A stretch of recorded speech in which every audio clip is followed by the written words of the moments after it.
ನೋಡು, ಅಭಿಮಾನಿಗಳನ್ನು ರಂಜಿಸ್ತೀವಿ, ಮನರಂಜನೆ ಕೊಡ್ತೀವಿ. ಹಾಗಿದ್ರೆ ನೋಡಿ, ಒಂದು 10 ಕೋಟಿದು ಪಿಕ್ಚರ್ ಮಾಡಿಬಿಟ್ಟು ಯೂಟ್ಯೂಬಲ್ಲಿ ಹಾಕ್ಬಿಡಿ ಯಾರಾದರೂ, ಆಗಲ್ಲ ತಾನೇ. ಸೊ ಹಾಗಾಗಿ ವಾರ್ನಿಂಗ್ ಕೊಡೋಕ್ಕೆ ಯಾವನಿಗೂ ರೈಟ್ಸ್ ಇಲ್ಲ. ಅಂಥವ್ರ ವಿರುದ್ಧ ನಿರ್ದಾಕ್ಷಿಣ್ಯವಾಗಿ ಕ್ರಮ ಕೈಗೊಳ್ಳಬೇಕು. ಯಾಕೆ ಸ್ಟೋರಿ ಹೇಳ್ತಾ ಇದ್ದೀನಿ, ಬನ್ನಿ ನೋಡೋಣ ರಿಪೋರ್ಟ್.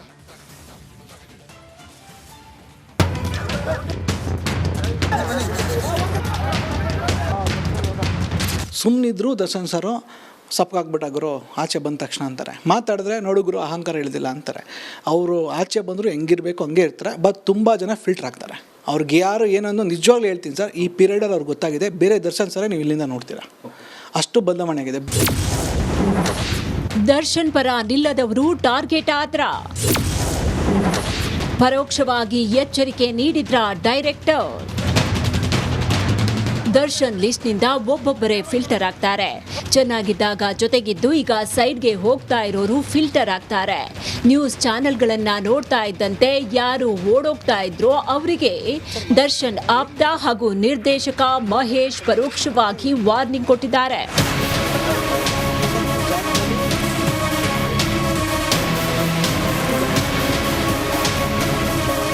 ಸರ್ ಇವತ್ತಿದ್ದವರು ನಾಳೆ ಇರಲ್ಲ ಸರ್ ಅವರೆಲ್ಲ. ಯಾಕಂತ ಹೇಳಿದ್ರೆ ಇದು ನಿಜ ಸರ್. ಇಲ್ಲಿ ತನಕ ದರ್ಶನ್ ಸರ್ ಒಳಗಡೆ ಕೂತ್ಕೊಂಡು ಏನು ನೋಡ್ತಾ ಇರ್ತಾರೆ ಅಥವಾ ಗೊತ್ತಿದ್ರೆ ಅವ್ರಿಗೆ, ಆಚೆ ಬಂದು ಗೊತ್ತಾದರೆ ಅವರಷ್ಟೇ ಅವ್ರ ಆತ್ಮೀಯರು ಸರ್. ಅವ್ರು ಕೊನೆ ತನಕ ಅವ್ರ ಜೊತೆ ಹೇಳ್ತಾರೆ. ಇದ್ದವರೆಲ್ಲ ಗುಳ್ಳೆನರಿಗಳೇ ಸರ್. ಇರ್ತಾರೆ, ಹೋಗ್ತಾರೆ. ಈ ಕಡೆ ಬಂದಾಗ ಬಾಸ್ ಅಣ್ಣ ಅಂತಾರೆ, ಎಸ್ಕೇಪ್ ಅಷ್ಟೇ. ಅವ್ರು ಕಷ್ಟದಲ್ಲಿದ್ದಾಗ ಓಡೋಗ್ತಾರೆ. ದರ್ಶನ್ ಸರ್ ಎಲ್ಲರ ಕಷ್ಟಕ್ಕೂ ಬೇಕು, ಎಲ್ರಿಗೂ ಸಪೋರ್ಟ್ ಬೇಕು. ಅವ್ರು ಏನು ಆರೋಪಿ ಸ್ಥಾನದಲ್ಲಿ ನಿಂತ್ಕೊಂಡ ತಕ್ಷಣ ಯಾರೂ ಬೇಡ ಅವ್ರಿಗೆ. ದರ್ಶನ್ ಸರ್ ಚೆನ್ನಾಗಿದ್ದಾಗ ಎಲ್ಲರೂ ಹಿಂದೆ ಮುಂದೆ ಓಡಾಡ್ತಾ ಇದ್ರು. ಅವರು ಜೈಲಿಗೆ ಹೋಗಿದ ತಕ್ಷಣ ಸೈಲೆಂಟ್ ಆಗಿದ್ದಾರೆ. ಯಾರ್ಯಾರು ಈಗ ಸೈಲೆಂಟ್ ಆಗಿದ್ದಾರೆ ಅವರೆಲ್ಲ ಫಿಲ್ಟರ್ ಆಗ್ತಾರೆ ಅಂತ ನಿರ್ದೇಶಕ ಮಹೇಶ್ ಹೇಳಿದ್ದಾರೆ. ಸುಮ್ಮನಿದ್ರು ದರ್ಶನ್ ಸರು ಸಪ್ಪಗಾಗ್ಬಿಟ್ಟಾಗರು ಆಚೆ ಬಂದ ತಕ್ಷಣ ಅಂತಾರೆ. ಮಾತಾಡಿದ್ರೆ ನೋಡುಗರು ಅಹಂಕಾರ ಇಳಿದಿಲ್ಲ ಅಂತಾರೆ. ಅವರು ಆಚೆ ಬಂದರೂ ಹೆಂಗಿರಬೇಕು ಹಂಗೆ ಇರ್ತಾರೆ. ಬಟ್ ತುಂಬ ಜನ ಫಿಲ್ಟರ್ ಆಗ್ತಾರೆ.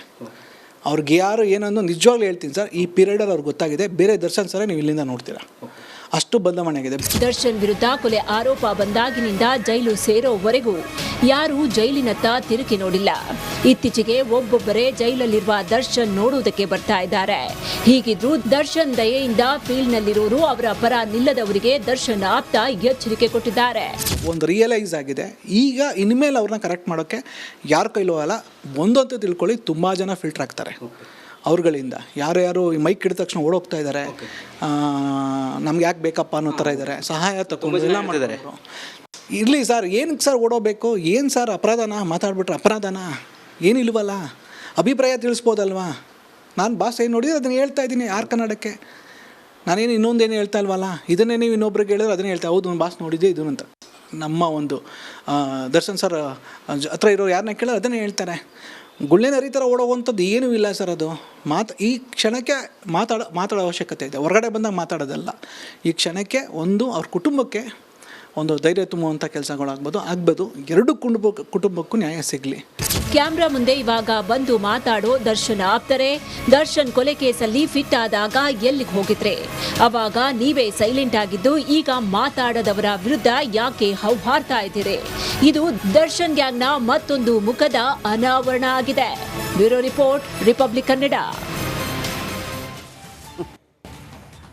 ಅಲ್ಲ, ಕೊಲೆ ಕೇಸಲ್ಲಿ ಹೋದ ನಂತರ ಕೂಡ ಇಲ್ಲ ಅವ್ರ ಜೊತೆ ಇರಬೇಕು, ಜೈಕಾರ ಹಾಕಬೇಕು. ಅಲ್ಲಿ ರೇಣುಕಾ ಸ್ವಾಮಿ ಇದ್ದಾರಲ್ಲ, ಅವ್ರ ತಂದೆ ತಾಯಿ ಏನು ಮಾಡಬೇಕು?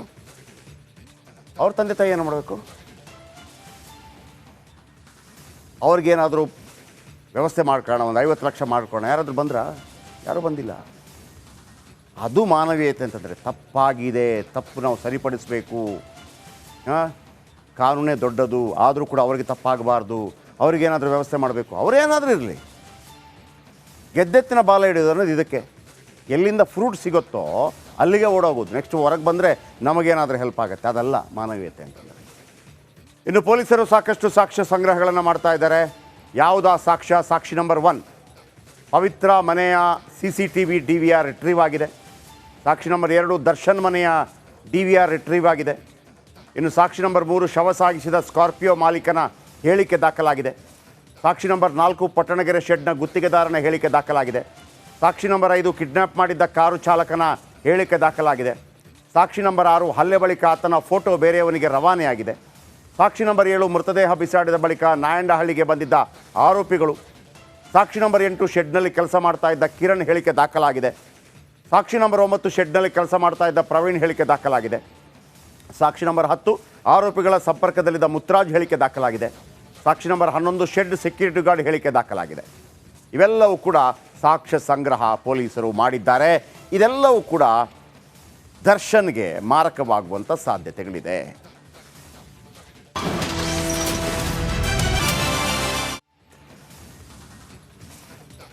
ಕರ್ನಾಟಕ ಕಾರಬಾರು ವಿಶೇಷ ಕಾರ್ಯಕ್ರಮಕ್ಕೆ ತಮಗೆಲ್ಲರಿಗೂ ಆತ್ಮೀಯ ಸ್ವಾಗತ.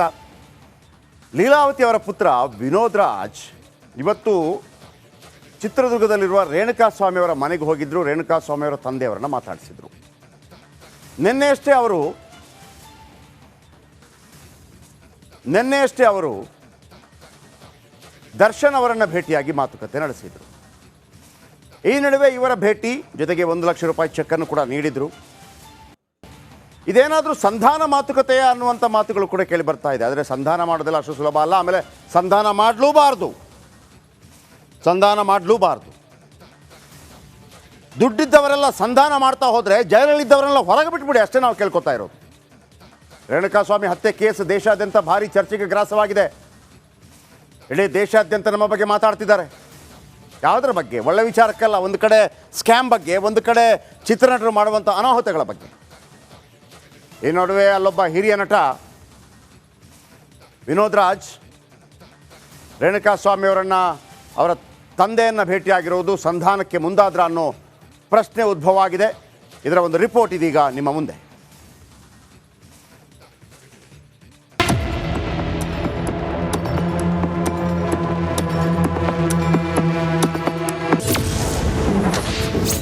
ದೋಸ್ತ್ಗಾಗಿ ಸಂಧಾನಕ್ಕೆ ಮುಂದಾದ್ರ ವಿನೋದ್. ರೇಣುಕಾ ಕುಟುಂಬಕ್ಕೆ 1 ಲಕ್ಷ ರೂಪಾಯಿ ಚೆಕ್ ವಿತರಣೆ.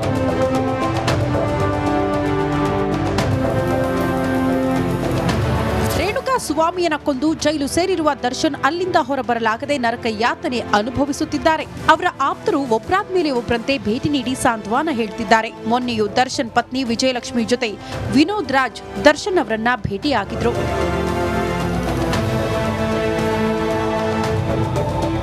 ಇಂದು ಚಿತ್ರದುರ್ಗದಲ್ಲಿರುವ ರೇಣುಕಾಸ್ವಾಮಿ ಮನೆಗೆ ಹಿರಿಯ ನಟ ಕಂ ಪೊರ್ಕಿ ಸ್ನೇಹಿತ ವಿನೋದ್ ರಾಜ್ ಭೇಟಿ ನೀಡಿದ್ರು. ಹೆತ್ತವರಿಗೆ ಸಾಂತ್ವನ ಹೇಳಿದ ವಿನೋದ್ ರಾಜ್ 1 ಲಕ್ಷ ಚೆಕ್ ನೀಡಿದ್ರು. ಬಳಿಕ ಮಾತನಾಡಿದ ವಿನೋದ್ ರಾಜ್ ರೇಣುಕಾಸ್ವಾಮಿಯವರ ಮನೆಗೆ ಆಧಾರವಾಗಿದ್ರು. ಆದ್ರೆ ಇಂದು ಅವರೇ ಕುಟುಂಬದಲ್ಲಿ ಇಲ್ಲ ಅಂದ್ರು. ತಲೆ ಕಿತ್ತು ಹೋಗಿದೆ. ಯಾರು ಅಜ್ಜಿ ಬೇರೆ ಇದ್ದಾರೆ, 99 ವಯಸ್ಸಿನವರು ಪಾಪ. ಆಮೇಲೆ ಗರ್ಭಿಣಿಯಾಗಿದ್ದಾರೆ. ಇಲ್ಲ ರೀ, ಅವರನ್ನು ನೋಡ್ಕೊಳ್ಳೋಕ್ಕೆ ತಂದೆ ತಾಯಿಯಾಗಿದ್ದಾರೆ. ಈ ವೃದ್ಧರನ್ನ ನೋಡ್ಕೊಳ್ಳೋಕ್ಕೆ ಭಾರಿ ಕಷ್ಟ ಇದೆ. ಕೈ ಕಟ್ಟಿಬಿಟ್ಟು ಅವ್ರನ್ನ ಮಂಚದಲ್ಲಿ ಮಲಗಿಸಿರ್ತಾರೆ. ಕೆರ್ಕೊಂಡ್ಬಿಟ್ರೆ ಹುಣ್ಣಾಗುತ್ತೆ ಅಂತ ಹೇಳ್ಬಿಟ್ಟು ಅದೆಂತ ನರಕರಿಯೋದು. ಇದನ್ನೆಲ್ಲ ನೋಡ್ಕೊಳ್ಳೋಕೆ ಒಂದು ಜೀವ ಇವತ್ತಿಲ್ಲ ಈ ಮನೇಲಿ ಇದ್ದಾಗ ಅವರು ಎಷ್ಟು ಒದ್ದಾಡ್ತಾ ಇದ್ದಾರೆ. ಅವರು ವಯಸ್ಸಾಗಿದೆ. ಒಟ್ನಲ್ಲಿ ರೇಣುಕಾಸ್ವಾಮಿಯನ್ನ ಕೊಂದು ದರ್ಶನ್ ಜೈಲಲ್ಲಿದ್ದಾರೆ. ಆದ್ರೆ ಮಗನನ್ನ ಕಳೆದುಕೊಂಡು ಹೆತ್ತವರು ನಿತ್ಯ ಕಣ್ಣೀರ್ ಹಾಕ್ತಿದ್ದಾರೆ. ಈ ಮಧ್ಯೆ ವಿನೋದ್ ರಾಜ್ ಕುಟುಂಬಸ್ಥರನ್ನ ಭೇಟಿಯಾಗಿರೋದು ಸಂಧಾನಕ್ಕೆ ಯತ್ನ ಮಾಡಿದ್ರ ಅನ್ನೋದು ಸದ್ಯದ ಪ್ರಶ್ನೆ. Bureau report, republic Kannada.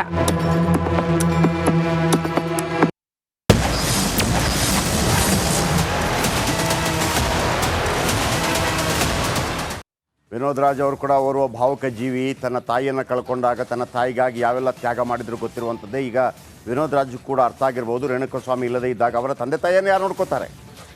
ಹಾಗಿರುವಂಥ ಸಂದರ್ಭದಲ್ಲಿ ಸಂಧಾನ ಮಾತುಕತೆಗಳು ಆಗಿರೋದಕ್ಕೆ ಸಾಧ್ಯ ಇಲ್ಲ. ಯಾಕೆಂತಂದರೆ ಭಗವಂತನ ಅಡಿಯಲ್ಲೂ ಕೂಡ ಒಂದು ಕಾನೂನು ಇದ್ದರೆ ನಮ್ಮ ನೆಲದ ಅಡಿಯಲ್ಲೂ ಕೂಡ ಒಂದು ಕಾನೂನು ಇದೆಯಲ್ಲ. ಆ ಕಾನೂನು ಪ್ರಕಾರ ಯಾರೇ ಆಗಲಿ, ದೊಡ್ಡವರಾಗಲಿ ಸಣ್ಣವರಾಗಲಿ, ಕೊಲೆ ಕೇಸ್ನಲ್ಲಿ ಯಾರನ್ನು ಕೂಡ ಮಾಫಿ ಮಾಡುವಂಥ ವಿಚಾರ ಬರಬಾರ್ದು. ಒಂದು ವೇಳೆ ಮಾಫಿ ಅನ್ನುವಂಥದ್ದು ಬಂದರೂ ಕೂಡ ಅದು ಮಾಡೋಕ್ಕಾಗಲ್ಲ. ಯಾಕಂದರೆ ಸುಮೋಟವಾಗಿ ಸರ್ಕಾರ ದಾಖಲಿಸುವಂಥ ಕೇಸ್. ಈ ನಡುವೆ ದರ್ಶನ್ ವಿರುದ್ಧ ಕೊಲೆ ಆರೋಪ ಬಂದಾಗಿನಿಂದ ಹಿಡಿದು ಜೈಲು ಸೇರೋವರೆಗೂ ಸೈಲೆಂಟ್ ಆಗಿದ್ದವರು ಈಗ ಒಬ್ಬೊಬ್ಬರೇ ಮಾತಾಡೋಕ್ಕೆ ಶುರು ಮಾಡಿದ್ದಾರೆ. ಈ ವ್ಯಕ್ತಿ ಒಬ್ಬಾತ ಮಾತ್ರ ದಾಸನ ಪರ ನಿಲ್ಲದವರಿಗೆ ಪರೋಕ್ಷವಾಗಿ ವಾರ್ನಿಂಗ್ ಕೊಡ್ತಾ ಇದ್ದಾರೆ. ವಾರ್ನಿಂಗ್. ನಿಜ ಹೇಳಬೇಕು ಅಂತಂದರೆ ಇವರೆಲ್ಲ ವಾರ್ನಿಂಗ್ ಕೊಡೋಕ್ಕೆ ಯಾರು? First of all cinema okay, ನಾವೆಲ್ಲ ಮನೋರಂಜನೆ ನೋಡ್ತೀವಿ, ಬಟ್ ಯಾರು ಕೂಡ ಪುಕ್ಷಟೆ ನೋಡಲ್ಲ ಸಿನಿಮಾ. ಎಲ್ಲರೂ ಟಿಕೆಟ್ ಕೊಟ್ಟೆ